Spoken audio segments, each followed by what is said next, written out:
آگے اللہ دلائل دے رہے ہیں. اللہ فرماتے ہیں یہ کیسے اختلاف کر رہے ہیں کہ قیامت قائم نہیں ہوگی؟ اس لیے کہ اگر قیامت قائم نہیں ہوگی تو اس کا مطلب لوگوں کا حساب و کتاب ہے ہی نہیں. جب لوگوں کا حساب و کتاب ہی نہیں ہے, دنیا میں تو حساب ہوتا نہیں ہے, سیدھی سی بات ہے, چور ڈاکو صدر بن جاتے ہیں. اس لیے اللہ اپنی نعمتیں اور قدرت بیان کر رہے ہیں کہ یہ سب کچھ ہم نے اس لیے تو کیا ہے کہ تمہاری بھی تو کوئی ذمہ داری ہے. یعنی اللہ تو تم پہ خرچ کرتا جا رہا ہے, تم قدرت کے دلائل دکھاتا جا رہا ہے, اور تم صرف پیڑے کھانے کے لیے بیٹھے ہوئے دنیا میں. تو اس لیے اللہ وہ اپنے دلائل دے رہے ہیں کہ تمہیں حیرانگی ہوگی, تم یہ کہہ رہے ہو کہ اللہ یہ کہہ رہا ہے کہ ہم قریب تمہیں پتا چل جائے گا, اور کلّا کا مطلب یہ قابل اختلاف چیز نہیں ہے, اس پہ تو سب کو ایمان لانا چاہیے تھا.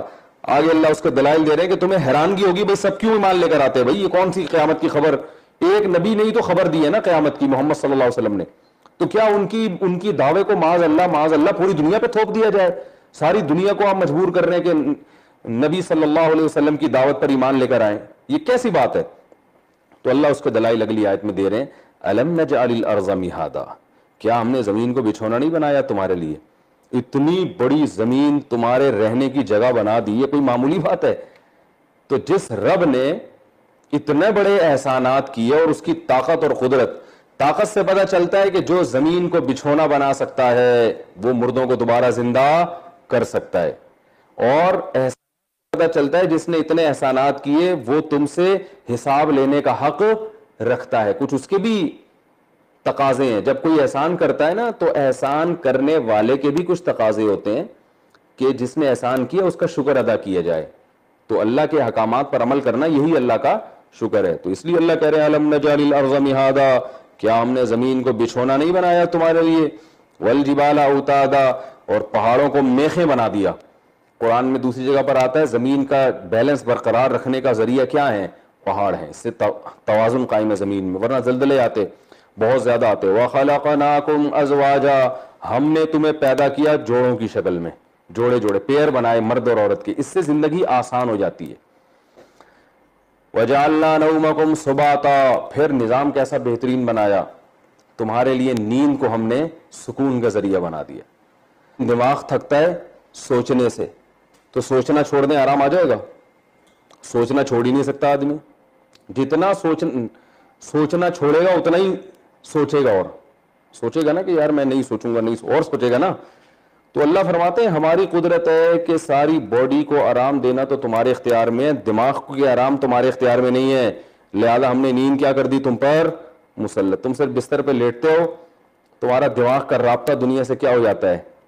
ڈسکنیکٹ. تو یہ اللہ کا بہت بڑا احسان ہے. پھر کیسا فریش ہو کے انسان اٹھتا ہے صبح صبح. وَجَعَلْنَا اللَّيْلَ لِبَاسًا, اور ہم نے رات کو لباس بنایا, یعنی نیند کے لیے رات بنائی جس سے اور زیادہ سکون کی نیند آتی ہے. وَجَعَلْنَا النَّهَارَ مَعَاشًا, دن کو کمانے کا ذریعہ بنائے. دن کی اتنی تیز روشنی نہ ہوتی تو جہاں 6 مہینے راتیں ہوتی ہیں, ان بیچاروں کی زندگی کا حال دیکھیں. تو اللہ نے کتنی سن لائٹ دے دی, اور کیسے یہ کتنے, کوئی بھی پاورفل بلب اب تک ایسے نہیں سورج جیسی روشنی دے رہے ہوں. وَجَعَلْنَا اللَّيْلَ وَجَعَلْنَا النَّهَارَ مَعَاشًا وَبَنَيْنَا فَوْقَكُمْ سَبْعًا شِدَادًا, ہم نے تمہارے اوپر 7 مضبوط آسمان بنائے. بہت سے سائنسدان کہتے ہیں ہمیں آسمان نظر نہیں آتے, تو نظر نہ آنا اس کی علامت نہیں ہے کہ ہے نہیں. یہ قرآن و سنت سے صاف پتہ چلتا ہے کہ یہ کائنات کو 7 مضبوط خول کے اندر اللہ نے بند کیا ہوا ہے. یہ جو کہتے ہیں نا ہم اتنا اوپر تک گئے ہمیں کوئی چھت نظر نہیں آئی, تو بھائی اس سے بھی اوپر ہوگی.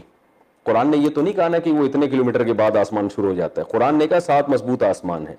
اب ہو سکتا ہے فیوچر میں سائنسدان اس پر مطلع ہو جائیں, ہو سکتا ہے قیامت تک ان کو پتہ ہی نہ چلے, تو اتنے اوپر ہوں. ابھی تو پہلا آسمان ہے جس پہ ریسرچ ہو رہی ہے, وہ اتنا بڑا ہے. تو اللہ فرماتے ہیں ایسے 7 مضبوط آسمان ہیں. وَجَعَلْنَا فَوْقَكُمْ سَبْعًا شِدَادًا وَجَعَلْنَا سِرَاجًا وَهَّاجًا, چمکتا ہوا ہم نے چراغ بنایا آسمان میں, کیسی روشنی پھینک رہا ہے. وَأَنزَلْنَا مِنَ الْمُعْصِرَاتِ مَاءً ثَجَّاجًا, اور ہم نے نچوڑنے والے بادلوں سے بے تحاشا پانی برسایا.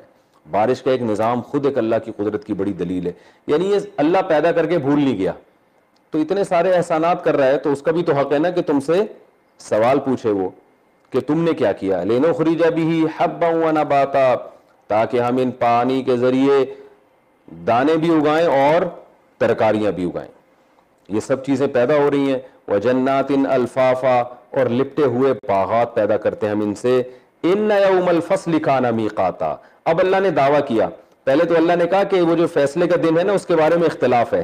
اب اللہ فرماتے ہیں ان دلائل سے پتہ چلتا ہے کہ فیصلے کا دن بھی ایک مقرر ہے. یعنی ایک دن آئے گا اللہ ان نعمتوں کا حساب کرے گا. دیکھو کیسا عجیب دعویٰ ہے نا. دلائل کیا ہے؟ زمین پیدا کی, آسمان سے بارشیں برسائیں, اور دعویٰ کیا ہے کہ فیصلے کا دن متعین ہے, آنے والا ہے. میں پوچھوں گا ایک دن